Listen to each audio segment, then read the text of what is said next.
Fala pessoal, sejam muito bem-vindos aqui ao Outspoken Market. Meu nome é Leandro Guerra. Hoje chegamos à aula 10 do curso de R para Finanças Quantitativas. Fico muito contente por todo o apoio, quantidade de inscritos subindo cada vez mais. Dúvidas, contatos, sugestões que estão chegando. Realmente muito obrigado a todos pelo apoio, pelo suporte em prover esse curso para vocês. Como eu havia prometido na aula 9, hoje eu vou ensinar vocês a fazer a primeira estratégia de trading baseado no R, usando todas as aulas anteriores. Você que não sabia nada de programação, se você pegar da aula 1 até a aula 9, você é totalmente capaz de executar o código que eu vou mostrar para vocês hoje aqui na aula 10. E a aula 10 é sobre o seu primeiro algo trading. Opa, Leandro, essa é uma expressão diferente que você nunca tinha falado antes. Algo trade é a capacidade de você fazer trades utilizando alguma estratégia desenvolvida algoritmicamente, ou seja, automaticamente. Então, qualquer algoritmo que a gente executa nada mais é do que um conjunto de regras que vão ser seguidas por um computador. Essa é uma definição muito simples para o que é algorítmico. O que eu ainda não expliquei para vocês nas aulas anteriores, que eu só faço uma observação, é a biblioteca Quantimod. Eu até já citei e comentei que ela é utilizada para trabalhar com dados financeiros no R. Vou fazer a aula 11 específica dessa biblioteca, porém eu preciso usar ela um pouco aqui para poder capturar os dados. Então, se você não entender logo de cara o que é a biblioteca Quantimod, não se preocupe, assista a aula 11, que eu vou explicar exatamente o que ela faz. Então aqui eu só vou rodar para capturar os dados do Ibovespa, que é onde a gente vai fazer o teste da estratégia da barra anterior. Não é uma estratégia inventada por mim, ela já existe há muito tempo no mercado, é bastante difundida. E o que ela faz? Se o preço de hoje subir e romper a máxima do preço do dia anterior, a gente entra comprado. Se ele cair e romper a mínima do candle do dia anterior ou do período anterior, melhor falando, você entra vendido. É uma estratégia bem bacana para você começar a se aventurar nesse mundo. É claro que aqui é uma versão simplificada, sem contar spread, custos operacionais, slippage, porém para você entender muito bem o que faz esse código, para você ser independente, não depender de mais ninguém para criar as suas próprias estratégias. Então, vamos rodar esse primeiro trecho do código, onde eu executo, chamo a biblioteca Quantimod, faço as datas iniciais e finais do meu período de análise, que é o ano de 2017 até o dia 12 de setembro de 2018, e coloquei aqui dentro dessas variáveis que eu ensinei na aula 1, o que é uma variável, start e end date. Seleciono a variável aqui no caso do Ibovespa, que é o ticker que eu vou utilizar, e coloco dentro da função getSymbols. Tudo isso é da biblioteca Quantimod. Então eu passo o Bovespa aqui como tickers, a fonte é o Yahoo Finance, onde esses dados são coletados, nesse from, que é o período inicial, até o período final que a gente definiu aqui em cima. Então eu rodo isso aqui também, você pode acompanhar, perdão, não tinha rodado tickers ainda, você pode acompanhar toda a criação desses dados aqui no environment. Então você vai ver que ele rodou aqui e já criou para você a informação do Bovespa como um objeto XTS. Leandro, o que é um objeto XTS? Objetivo da aula de aulas posteriores, porque aqui eu vou focar mais nesse trabalho do indicador.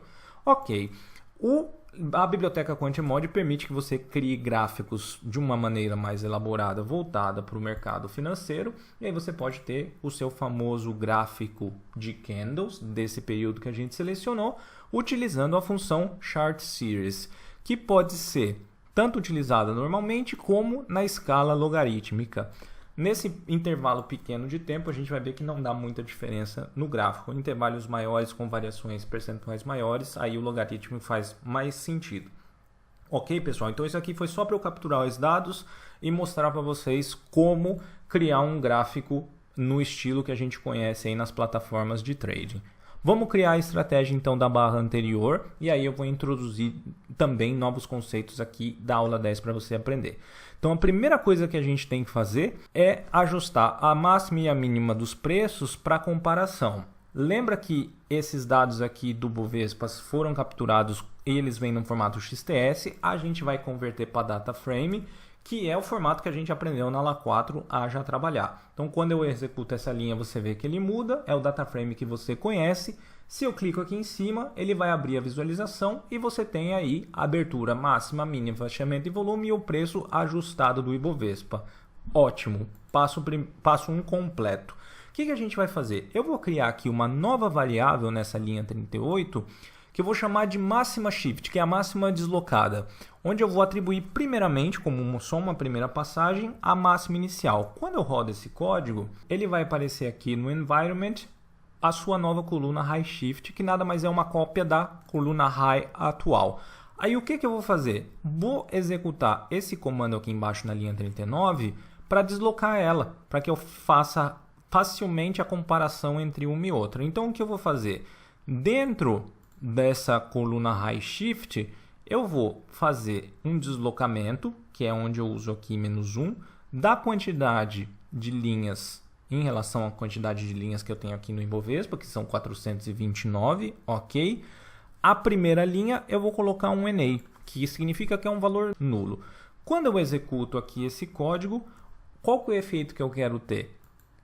Repare aqui, eu coloquei na primeira linha um NA, desloquei, e aí você compara high shift com high, você vai ver que a alta aqui era 6.227. A alta que a gente tem aqui agora é 6.227, só que está deslocado em 1. Por quê? Porque o que eu quero fazer? Eu quero saber se o dia seguinte, que é essa alta aqui, por exemplo, de 61.815, é maior que a alta do dia anterior, 60.227. Eu acho esse jeito muito mais fácil porque está na mesma linha do data frame, basta eu fazer esse comparado com esse aqui. Então, por isso que eu faço esse deslocamento. Esse deslocamento é feito exatamente nessa linha de código 39. Faço a mesma ideia, já que eu também quero fazer para as mínimas, calculo a cópia da variável low em low shift e faço o deslocamento de low shift. Então, de modo análogo, eu vou ter uma nova coluna chamada low shift, deslocando em um elemento a coluna low, como a gente pode verificar exatamente aqui. Ótimo! Essa é a base para você poder fazer as regras de compra e venda. E aí, sempre toda aula você aprende uma coisa nova. Hoje eu vou ensinar para vocês a fazer uma comparação condicional, que é se o valor da máxima atual superar o valor da mínima, da máxima anterior, eu vou entrar comprando. Se não, eu vou entrar vendido, ok? Só que qual que é a diferença que eu vou fazer? Só para ficar muito claro a explicação, eu vou criar uma nova variável chamada bull, que é touro comprado no mercado, e uma outra chamada bear aqui. Então, o que eu estou fazendo? O comando para fazer essa comparação das variáveis chama if else, que é a função se, então, e aí você vê que o RStudio já te sugere. Se então o teste que você vai fazer, qual é o resultado que você vai retornar se sim, e qual é o resultado se você vai retornar que não. Como é isso, Leandro? Qual que é o meu teste? Eu quero testar se o valor da alta, da máxima de agora, ele é maior que a máxima anterior. Entendeu agora por que eu coloquei tudo na mesma linha? Aí eu não preciso ficar trabalhando com índice, complicar o código. Então eu faço esse teste. Se for maior, que é o primeiro argumento que eu passo, o que eu vou fazer? Bem, eu entrei comprado, certo? Então eu espero que feche mais alto do que o valor que eu comprei. Então, se ele for maior, eu vou fazer o que teria sido eventualmente o meu lucro ou prejuízo, que é o fechamento menos o preço que eu comprei, porque eu comprei naquela máxima anterior, ok? E multiplicado por 0,2, onde esse 0,2 ele é o valor em centavos a cada ponto do Bovespa, se você estiver trabalhando com mini índice, só para ficar um pouco mais real o valor financeiro.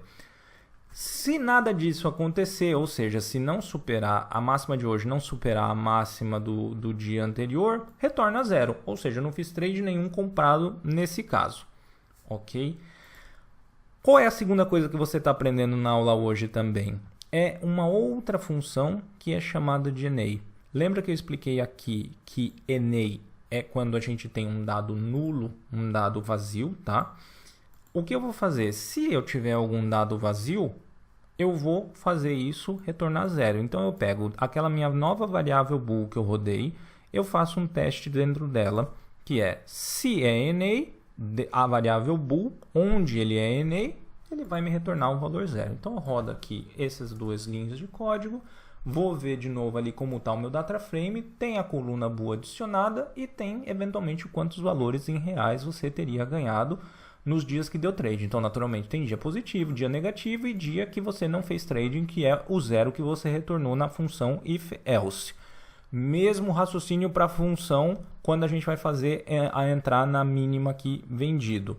Se então a mínima de agora, tá, for menor do que a mínima do dia anterior, eu vou entrar vendido. Se eu entro vendido, espero que ela feche mais baixo do que aquilo que eu vendi, multiplico por 0,2 e se não obedeceu esse teste, eu retorno zero. Mesma história com o isNA, entro aqui, vejo o meu gráfico, ok, os resultados da posição vendida bear estão aqui. Ótimo! Vamos agora somar para ver os resultados para ver se essa estratégia está sendo lucrativa aqui no nosso teste. Como que eu vou fazer? Terceira lição da aula de hoje. Existe uma função que é chamada a função consum, que é como se fosse uma soma acumulada daquelas duas variáveis, seja tanto bool quanto bear, e vou retornar ela dentro de uma outra variável que eu estou criando, que é Bovespa resultado. Por que eu vou usar essa função aqui de soma acumulada consum? Porque ele vai calcular exatamente tudo acumulando para todas as linhas. Eu não preciso ficar calculando linha por linha e somando com a linha anterior. Tem uma função específica que faz isso. Executo aqui a soma acumulada dos resultados. Vamos plotar os gráficos que você viu lá na aula 9? Então, o que eu vou fazer? Eu vou fazer um plot passando os elementos que eu tenho aqui no Bovespa Results com os dados principais que eu tenho no Bovespa Results, que eu coloquei aqui. Leandro, não entendi nada. Não se preocupe. A função index, que é a quarta coisa que você está aprendendo na aula de hoje, o que ela vai trazer? Simplesmente o número das linhas, 1, 2, 3, 4, 5, 6 até 429.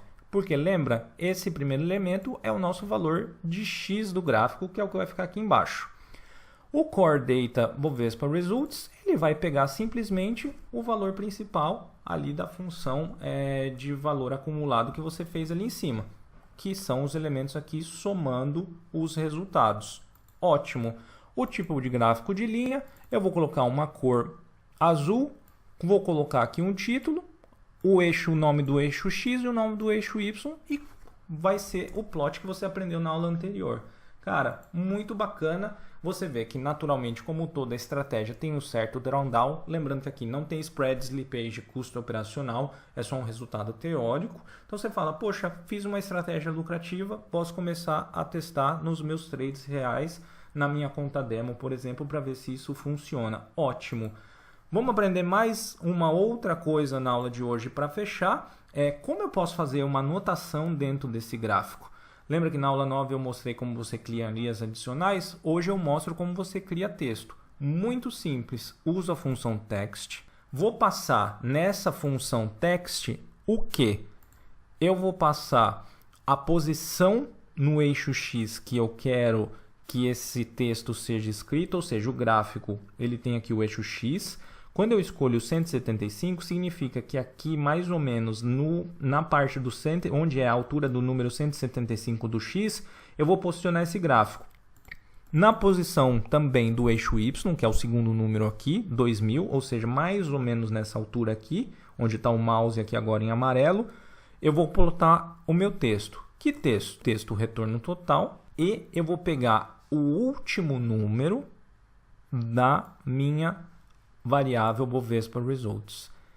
Como que eu pego só o último número de tudo isso que você está vendo aqui na tela embaixo? Se eu pegar só esse 12.081, eu uso uma outra função chamada tail, que é cauda. Ele vai pegar lá o resultado final, só um número.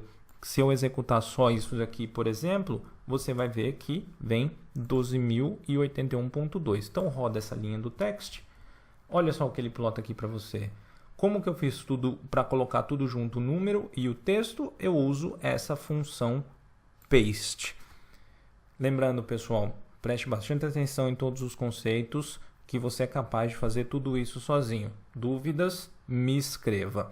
Avancei um pouco mais na aula de hoje, justamente para você sentir a potência, sentir todo o potencial que você pode usufruir quando você realmente começar a dominar o R, e você já pode fazer isso a partir de agora. Adiciona aqui só os créditos depois do Outspoken Marketing e o link lá para o Facebook. Beleza, pessoal? De novo, agradeço muito a todos pelo apoio que eu estou recebendo pelo curso. Aqui eu ensino a fazer essa estratégia. Aprenda sozinho, tente fazer sozinho com outros ativos, utilizando outras regras, talvez para compra e venda. Fique livre para testar e eu estou aberto a esclarecer todas as dúvidas de vocês. Um grande abraço e até o próximo vídeo. Tchau, tchau!